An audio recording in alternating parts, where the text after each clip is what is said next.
Kami mengucap syukur kepadamu ya Tuhan. Di pagi hari ini kami dapat beribadah, menyembah Engkau Allah kami. Kami adalah ciptaan-Mu yang Engkau layakkan untuk menyembah Allah pencipta kami. Satu kemurahan yang kami dapatkan, satu kasih dan anugerah yang kami rasakan. Kami punya persekutuan dengan Allah kami, Allah yang hidup yang telah menciptakan kami. Siapakah kami ya Tuhan, sehingga kami boleh mendengarkan suara-Mu. Oleh karena itu kami menghargai kesempatan yang ada. Kami mempersiapkan hati kami di hadapan-Mu, supaya ketika firman Tuhan diperdengarkan, kuasa Roh-Mu yang kudus menyadarkan kami, meyakinkan kami, meneguhkan hati kami, supaya firman-Mu benar-benar mendapat tempat di dalam hati kami masing-masing. Dan kami juga menyerahkan hamba-Mu hanya sebagai alat di tangan-Mu. Sampaikanlah isi hati-Mu ya Tuhan melalui mulut hamba-Mu, supaya setiap orang yang mendengar mengerti bahwa Allah sedang berbicara kepada mereka. Terima kasih Tuhan, kami siap mendengarkan sabda Tuhan. Dalam nama Tuhan Yesus kami berdoa. Amin. Jemaat, kami persilakan duduk.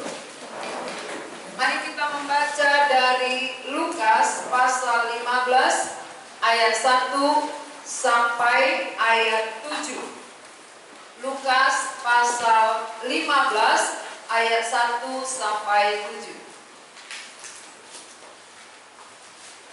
Kita akan baca secara responsoria. Saya baca ayat ganjil, kita semua baca ayat genap. Para pemungut cukai dan orang-orang berdosa biasanya datang kepada Yesus untuk mendengarkan Dia. Maka bersungut-sungutlah orang-orang Farisi dan ahli-ahli Taurat, katanya, Ia menerima orang-orang berdosa dan makan bersama-sama dengan mereka. Lalu Ia mengatakan perumpamaan ini kepada mereka. Siapakah di antara kamu yang mempunyai 100 ekor domba, dan jikalau ia kehilangan seekor di antaranya, tidak meninggalkannya 99 ekor di padang gurun, dan pergi mencari yang sesat itu sampai ia menemukannya. Dan kalau ia telah menemukannya, ia meletakkannya di atas bahunya dengan gembira. Dan setibanya di rumah, ia memanggil sahabat-sahabat dan tetangga-tetangganya, serta berkata kepada mereka, bersukacitalah bersama-sama dengan aku, sebab dombaku yang hilang itu telah kutemukan. Aku berkata kepadamu, demikian juga akan ada sukacita di sorga, karena satu orang berdosa yang bertobat, lebih daripada sukacita karena 99 orang benar yang tidak memerlukan pertobatan. Tema khotbah kita hari ini, ada sukacita di sorga. Saudara-saudara, banyak orang mencari sukacita. Lalu apakah kita telah menemukan sukacita itu? Di manakah alamat sukacita? Kapankah kita bersukacita? Saat yang bagaimanakah kita bersukacita penuh?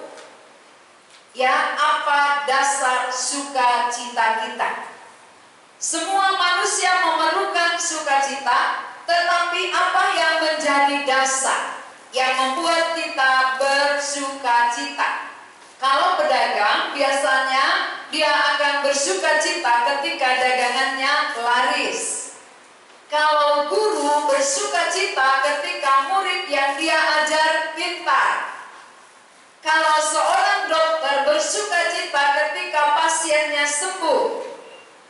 Kalau seorang ibu rumah tangga bersukacita kalau makanannya yang dia masak habis, ya. Kalau dia masak gak ada yang makan, dia sedih.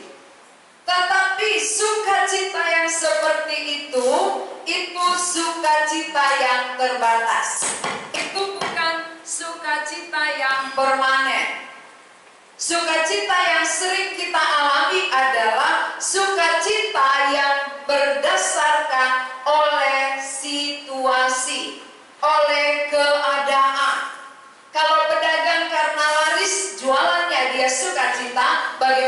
ketika tidak laku. Kalau ketika banyak untung dia sukacita, bagaimana saat rugi? Berarti sukacita yang demikian, sukacita yang tidak permanen. Kalau ada orang sakit lalu disembuhkan oleh Tuhan, dia sukacita. Tapi bagaimana kalau ada orang sakit belum juga disembuhkan? Maka yang menjadi dasar tolak ukur kita harus sama. Kalau tolak ukur kita berbeda satu dengan yang lain, berarti itu bukan dari atas. Itu dari diri sendiri. Kita yang membuat tolak ukur kita. Ketika kita menjadi orang kaya, kita bersukacita. Ketika kita terkenal, kita bersukacita. Ketika kita mendapat pujian, kita bersukacita. Lalu bagaimana dengan orang miskin? Bagaimana orang yang tidak pernah mendapat pujian? Bagaimana orang yang tidak dikenal sama sekali? Apakah mereka tidak ada sukacita? Kalau berdasarkan tolak ukur yang kita buat menjadi dasar sukacita kita, berarti itu tidak berlaku bagi manusia pada umumnya. Sedangkan yang kita bahas hari ini adalah sukacita ini bagi semua manusia. Sukacita ini bagi sorga, bagi Allah, bagi malaikat. Ini sukacita. Ini sukacita yang permanen. Lalu yang saudara harapkan datang beribadah, sukacita apa yang saudara cari? Sukacita yang bagaimana yang saudara harapkan?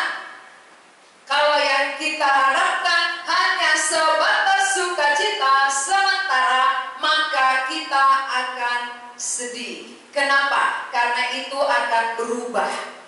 Semua itu akan berubah. Tapi sukacita yang kekal ini, sekali kita terima, dia akan bersifat kekal sampai kepada kekekalan. Dia bersifat kekal sampai kita kembali pulang menghadap Allah. Jadi ada sukacita di sorga. Apa yang membuat sukacita di sorga? Sesuai dengan nas yang kita pelajari ini. Ketika Yesus ada di dunia, banyak yang datang mendengarkan dia. Waktu Yesus masih di bumi, dia mengajar ke desa, ke kota, berjalan-jalan, banyak yang mengikuti dia. Di antaranya ada dua golongan. Golongan yang pertama yang mengikuti Yesus adalah pemungut cukai, orang-orang berdosa. Itu golongan pertama. Golongan kedua adalah orang-orang Farisi, ahli-ahli Taurat. Dua golongan ini setia mengikuti Yesus. Kemana Yesus, ke situ dia. Di mana Yesus, ada dua golongan ini. Jadi tujuan dua golongan ini datang berbeda. Golongan orang Farisi, ahli Taurat, berbeda dengan golongan pemungut cukai dan orang berdosa. Apanya yang beda? Tujuannya, motivasinya. Datangnya sama-sama kepada Yesus. Alamatnya sama, tetapi tujuan yang berbeda. Kita bisa saja alamat kita sama satu gereja, tapi motivasi yang di dalam hati bisa dua golongan ini. Jadi di tengah-tengah kita saat ini, dua golongan ini pasti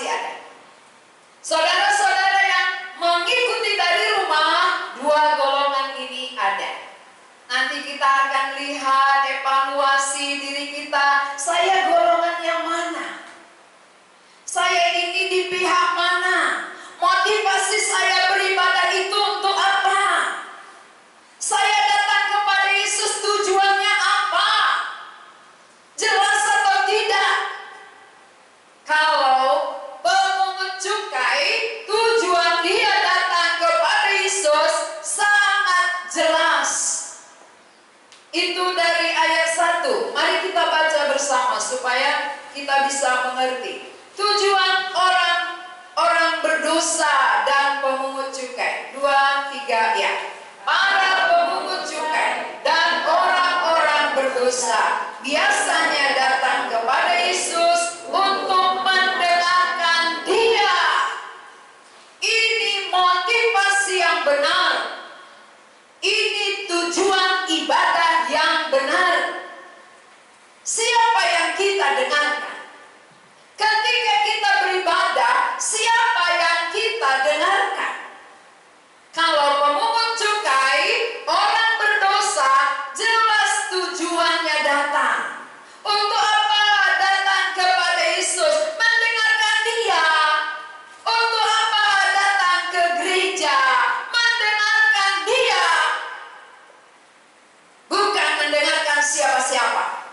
Bukan mendengarkan suara-suara sumbat, tapi mendengarkan Dia. Mendengarkan Yesus yang sedang mengajar. Jadi ketika firman disampaikan saat ini, Yesus sedang mengajar saudara. Ketika Yesus sedang mengajar kita, pandangan kita, hati kita, arah mata kita tertuju kepada Dia. Bukan melirik kiri, kanan, terbalik ya, kiri kok ke sini. Kiri, kanan, depan, belakang. Bukan. Bukan itu yang didengar. Tetapi Dia yang berfirman. Dia yang sedang mengajar. Itu yang perlu kita dengarkan. Kalau suara manusia kita dengar, pusing. Pusing 7 keliling. Mengapa? Karena manusia banyak macam ragamnya. Maka orang tua yang punya anak 12 pasti 12 tipe anaknya. Bukan 12 tipe 1. Enggak ada anak yang 12 lalu tipenya sama semua. Enggak ada. Anaknya 12, tipenya 12, macamnya 12, kesukaannya 12 ya. Mukanya pun 12 ya. Mukanya beda satu dengan yang lain. Kesukaannya juga beda.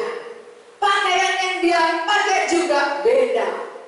Jadi orang-orang Kristen pun demikian.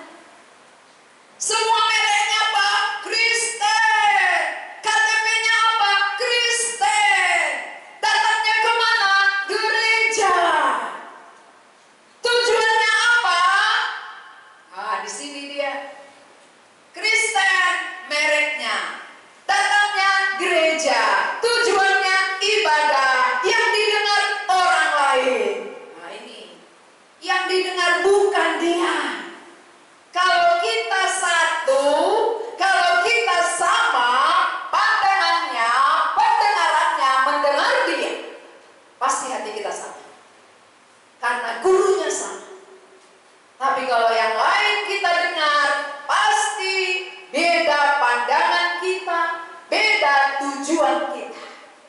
Ketika guru yang mengajar kita sama, lalu itu yang kita dengar, itu yang kita taati, pasti kita satu hati, satu tujuan. Ya, kalau tidak satu hati, tidak satu tujuan, berarti bukan Dia yang kita dengarkan. Siapa yang kita dengar? Suara-suara sumbang, suara burung beo, suara apalagi yang berkicau-kicau. Ini yang banyak masuk ke telinga kita, bukan Dia. Kalau pemungut cukai, orang-orang berdosa mendengarkan Dia, fokusnya Dia, tujuannya Dia, sudah, bukan yang lain. Jadi kalau ada orang beribadah lihat sanggul orang, ya, maka pulang pun nanti bayangannya sanggul. Ya. Kalau dia datang lihat baju orang, pulang-pulang dia corak baju. Itu terbayang-bayang, apa cara corak bajunya ya, biar bisa buat lagi seperti itu. Nah, lalu sendalnya bagaimana? Supaya nanti aku beli sendal seperti itu. Nah, ini namanya motivasi tujuan tadi yang didengarkan itu bermacam-macam. Tapi kalau pemungut cukai dia satu arah, dia satu tujuan, mendengarkan Dia. Mengapa mendengarkan Dia penting? Karena Roma 10 ayat 17. Siapa yang hafal itu? Itu ayat yang sudah sangat sering diulang-ulang, harusnya sudah hafal. Roma 10 ayat 17, iman timbul dari pendengaran oleh firman Kristus. Siapa yang mendengar dia akan beriman. Mengapa sampai sekarang kita nggak beriman? Aku sudah beriman kok dibilang nggak beriman, gitu ya. Aku sudah lama beriman dari dulu, dari zaman nenek-nenek, opung-opungku aku sudah beriman kok. Kenapa dibilang aku nggak beriman? Iman timbul dari pendengaran oleh firman Kristus. Iman itu bagaimana? Yang dikatakan iman itu seperti apa? Iman itu adalah jelas dia, arahnya jelas, tujuannya jelas. Yang dia dengar juga jelas siapa. Yang didengarkan adalah dia. Maka pemungut cukai dari rumah mempersiapkan hati. Aku pergi menjumpai Yesus, aku ingin mendengarkan dia. Nah saudara-saudara, kalau datang tadi kemari tujuannya itu apa? Aku pergi ke gereja untuk melihat siapa, bagaimana sikap hidupnya, gitu. Ya, apa tujuan kita dari rumah? Datang beribadah. Seringkali kenapa pulang kosong? Datang kosong, pulang kosong. Datang murah, pulang murah. Banyak seperti itu. Ke gereja dengan buka cemberut, berat, luar biasa, beban begitu berat menekan. Pulang-pulang makin berat. Kenapa? Karena tidak mendengarkan dia. Coba nanti bercermin ya. Datang ke gereja lihat wajahnya, muka saya ceria atau berat. Lalu sudah pulang cermin lagi, masih berat atau makin berat gitu ya. Atau sudah berubah. Biasanya orang yang jelas tujuannya datang mendengarkan dia, pasti firman bekerja. Firman itu bekerja pasti mempengaruhi kehidupan. Sikapnya, hatinya, motivasinya diluruskan. Kalau mau mendengar. Tapi ada golongan kedua yang memang datang rajin, setia. Tapi tujuannya beda. Itu dari ayat 2. Ya, kita baca ayat 2, 3 ya. Maka bersyukur-syukurlah orang-orang Farisi dan ahli-ahli Taurat. Katanya, ia menerima orang-orang berdosa dan makan bersama-sama dengan mereka. Ya. Golongan kedua adalah Farisi, ahli Taurat. Farisi adalah orang terkenal. Ini golongan yang sangat berpengaruh di dalam keagamaan Yahudi. Golongan yang sangat disegani. Golongan yang punya pengaruh besar. Itulah Farisi. Ahli-ahli Taurat. Namanya juga sudah ahli. Dia banyak sekali keahliannya tentang Taurat. Kita kalah. Dia ahlinya. Kalau berdebat soal Taurat, dia menang. Kita pasti kalah. Karena dia lahir sebagai orang Yahudi, menerima hukum Taurat dari Musa. Kental sekali hukum Tauratnya. Tetapi tujuannya datang kepada Yesus untuk apa? Ngapain? Bukan mendengarkan pengajaran Yesus, tetapi malah dia mencari kesalahan Yesus. Ini paling berbahaya. Datang-datang cari kesalahan, bukan datang mendengar. Ini membuat pulang kecewa. Ini membuat pulang berat. Tapi orang yang mendengar pengajaran Yesus pulang pasti sukacita. Karena firman itu menembus ke dalam lubuk hati kita. Dia akan mempengaruhi sendi-sendi sum-sum kita.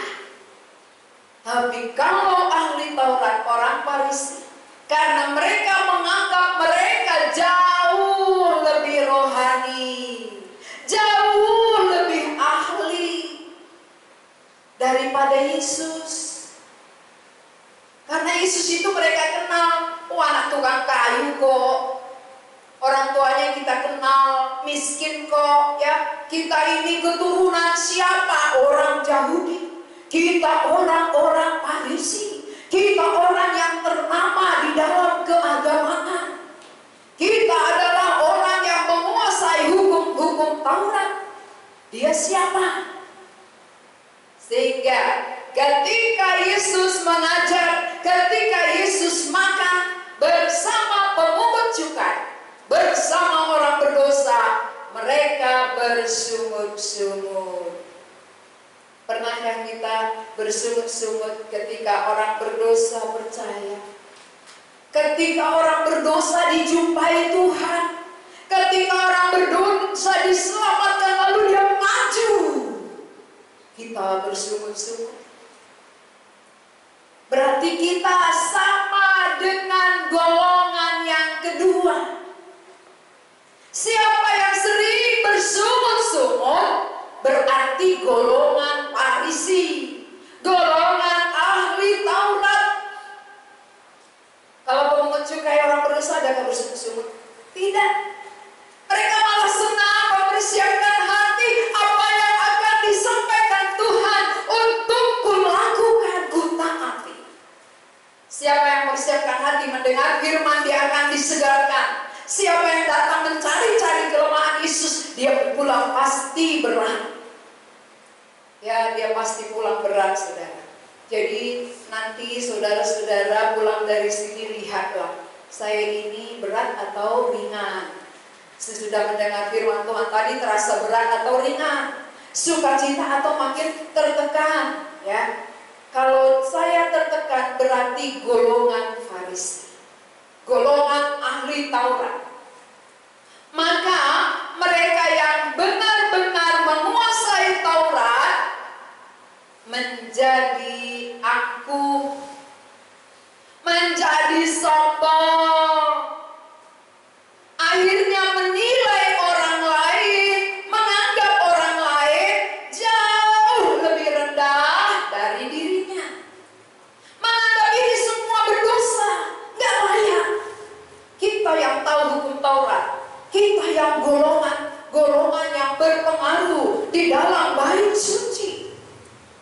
Mengapa Yesus mau makan bergabung dengan orang-orang seperti ini? Ya, saudara-saudara, seringkali di tengah-tengah gereja pun golongan ini masih ada. Golongan pemungut cukai, orang berdosa dan ahli Taurat, orang Farisi, dari zaman ke zaman ada. Dari zaman ketika Yesus mengajar ada dua golongan, zaman kita saat ini pun ada dua golongan itu. Tapi banyak orang gak sadar dia golongan mana. Maka lewat firman ini kita akan dikoreksi, kita akan diterangi, kita akan sadar, saya datang untuk apa? Saya datang apakah mendengarkan dia atau mencari kelemahan? Ketika saya mencari kelemahan Yesus lalu berani menghakimi dia, itu berarti golongan Farisi dan ahli-ahli Taurat. Saudara-saudara, sadar tidak sadar, ini ada. Di tengah-tengah kita sekarang ini ada. Ada orang yang menganggap dia jauh lebih rohani dibanding yang ini. Sehingga ketika ini tampil, ini sungut-sungut. Karena aku lebih rohani kok. Mengapa itu yang tampil? Ini namanya dua golongan sedang bekerja. Jadi orang yang menganggap dirinya lebih benar, ketika orang lain yang kurang benar tampil, dia bersungut-sungut. Jadi golongan ini sampai saat ini ada, berkembang pesat, saudara. Mengapa? Supaya pekerjaan Allah terhambat, supaya mata kita tidak fokus tertuju kepada dia, mendengarkan dia.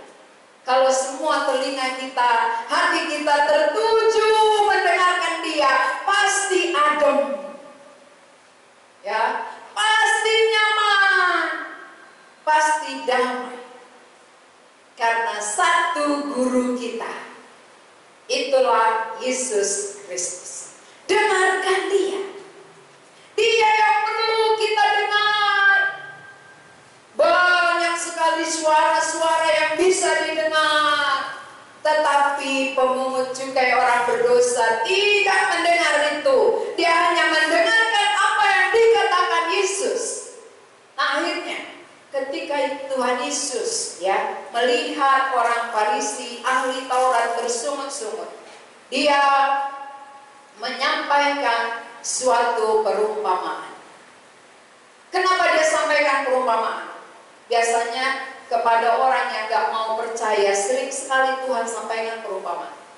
Kepada orang yang menolak Dia, sering sekali Dia pakai perumpamaan. Maka Dia sampaikan tentang domba. Ada seorang mempunyai 100 ekor domba, dan ketika satu dari 100 ini hilang, apakah dia tidak mencarinya? Pasti dia tinggalkan yang 99, lalu pergi mencari yang satu yang hilang. Ini gambaran daripada Allah dari surga datang ke bumi mencari satu orang pun berdosa yang sadar. Dia bukan melihat banyaknya, dia tidak melihat jumlah yang besar, tapi satu pun kalau ada kesadaran, ada pertobatan, itulah yang memberi sukacita kepada diri Yesus. Maka tujuan Yesus jelas untuk apa datang ke bumi. Seperti gembala mencari dombanya yang hilang sampai dia ketemu. Waktu dia jumpa bagaimana? Dia gendong, dia pangku, dia bawa pulang dan dia bersukacita. Itu gambaran Yesus. Yesus melihat kita semua telah terhilang. Kita semua manusia tidak tahu jalan pulang. Maka Dia sengaja datang dari surga, tinggalkan kemuliaannya. Dia mau sama seperti kita karena Dia mau mencari manusia. Dia tidak menjadi hewan karena Dia bukan mencari hewan. Dia mau mencari manusia yang terhilang. Maka Allah yang tak terbatas mau membatasi dirinya mencari manusia yang terhilang supaya kembali kepadanya. Jadi waktu Dia kehilangan satu ekor domba, Dia tinggalkan yang 99, lalu mencari sampai dapat.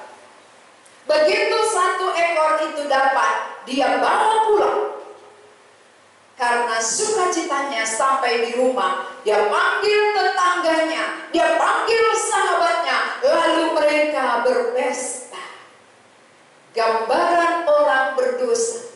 Ketika satu orang sadar kembali kepada pemiliknya, maka banyak sukacita bagi sahabat-sahabat Tuhan Yesus. Sukacita bagi keluarga Allah, sukacita di surga. Siapa saja di surga? Malaikat-malaikat termasuk. Malaikat-malaikat ikut bersukacita ketika satu orang berdosa kembali kepada pemiliknya, kembali kepada Yesus. Karena Yesus jauh-jauh dari surga datang mencari kita. Lalu ketika kita kembali, Dia temukan, Dia sangat bersukacita. Jadi waktu Tuhan Yesus bersukacita, maka sahabatnya, orang-orang percaya lainnya pun ikut bersukacita. Maka saya sering tanya, saya sampaikan, di sana ada orang bertobat, di sini ada orang percaya, apakah kamu ikut bersukacita? Lalu ada orang bilang, aku gak merasakan. Ya, aku tidak ikut merasakan. Ada yang lain bilang, ya aku sangat bersukacita. Mengapa beda? Mengapa ada orang mendengar, ada orang bertobat dia bersukacita, lalu ada orang mendengar biasa saja? Saudara tahu di mana rahasianya?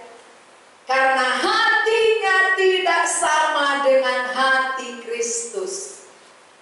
Karena hati Kristus adalah rindu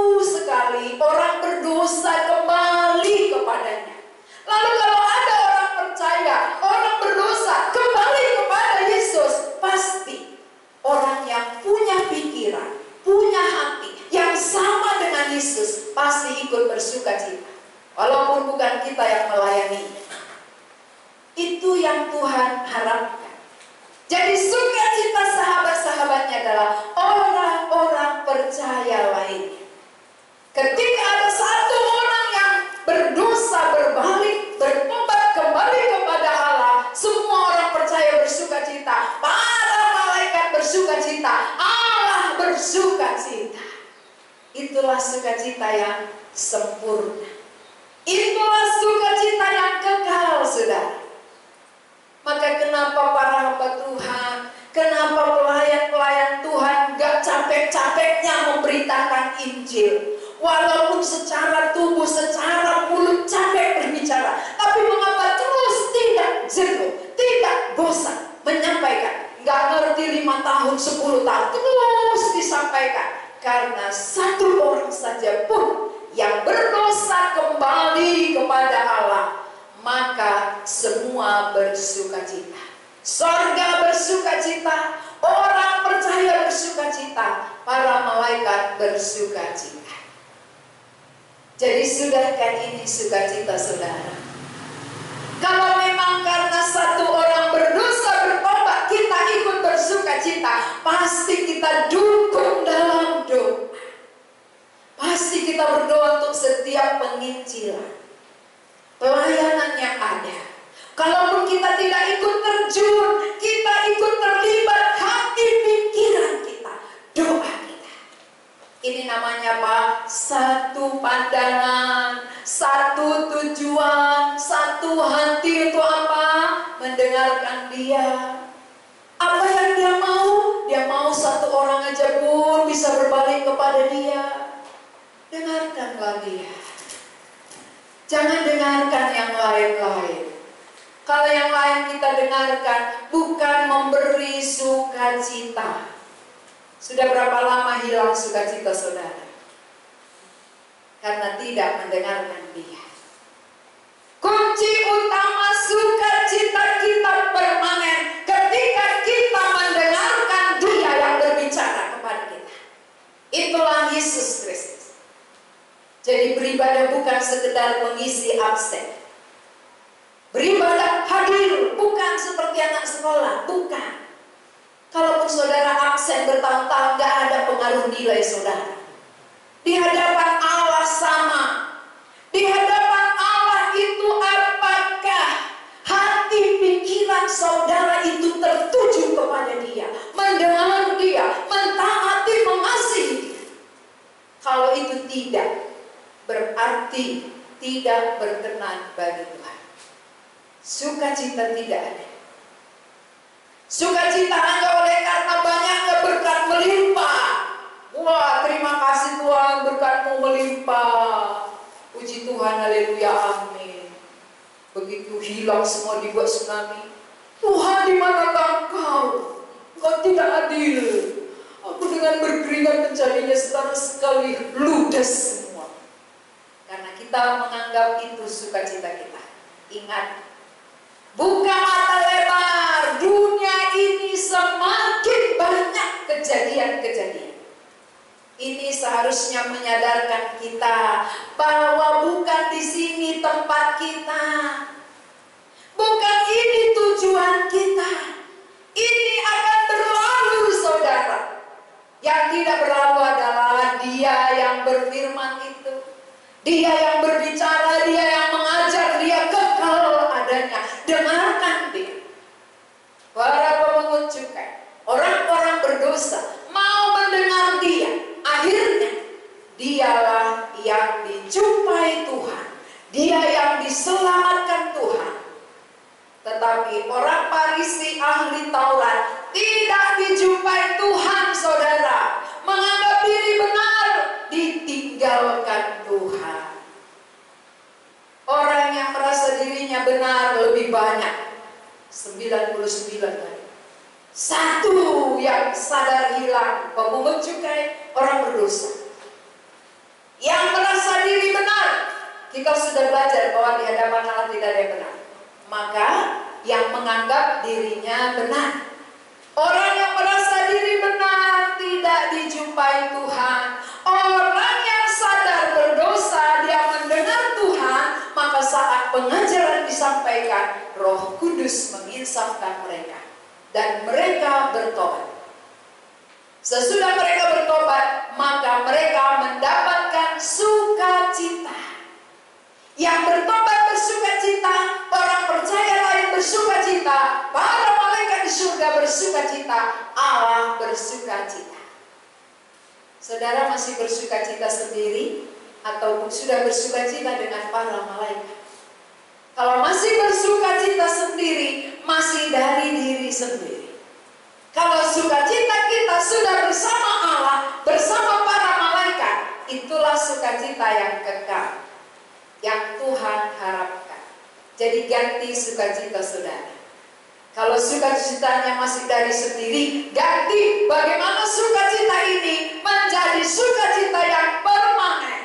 Ya, permanen. Bagaimana caranya? Dengarkan dia yang sedang mengajar, supaya Roh Allah menyadarkan kita dan membuat kita kembali kepada Dia, pemilik hidup kita. Saat kita kembali kepadanya, itulah sukacita kita, itulah sukacita para orang percaya, itulah sukacita surgawi. Dan sukacita yang demikian inilah yang sudah kami alami, maka kami bagikan kepada saudara-saudara. Mengapa kami tidak lelah-lelah? Karena semakin banyak menceritakan, semakin banyak orang berbalik kepada Allah, semakin bertambah sukacita. Mau mengalami sukacita seperti yang kami alami?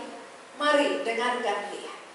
Dengarkanlah Yesus, bukan dengarkan manusia. Kalau manusia 1000, dia 1000 macamnya. Ya, 1000 orang, 1000 tipenya. Ada tipe kambing, ada tipe harimau, ada tipe domba. Ya, jadi bergabung di satu tempat. Ini semua harus dihadapi. Maka kalau demikian, saudara, yang perlu kita dengarkan bersama-sama adalah Tuhan Yesus yang sedang mengajar. Karena Dia mengasihi kita. Dia mau supaya kita sadar bahwa kita orang berdosa dan kita mau berbalik kepada Dia, supaya kita bersukacita. Siapa yang mau bersukacita, berbaliklah kepada Tuhan, supaya sukacita saudara menjadi permanen. Yang sudah percaya, bagaimana sukacitanya melimpah? Doakan semua para pelayan, dukung semua pelayan. Kemudian terlibatlah, ikut ambil bagian, supaya sukacita kita tidak hilang, tetapi bertambah-tambah. Gak banyak syaratnya untuk bersukacita. Pertama, bagi yang masih hidup dalam dosanya, kembali kepada Yesus. Itu sukacita permanen. Yang sudah kembali, dukunglah pelayanan pekabaran Injil. Karena setiap orang yang berdosa berbalik, disitulah sukacita kita ditambahkan. Mari kita berdoa. Kami mengucap syukur kehadiran-Mu ya Tuhan. Firman-Mu sudah sampai kepada kami. 2 golongan pada waktu Engkau mengajar, itu pun ada pada zaman kami ini. Di tempat kami ini ada 2 golongan itu. Selidiki hati kami ya Tuhan.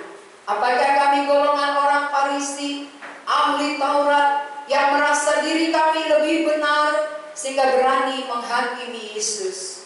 Atau kami golongan pemungut cukai, orang-orang berdosa, dan datang mempersiapkan hati mendengar Tuhan Yesus mengajar kami?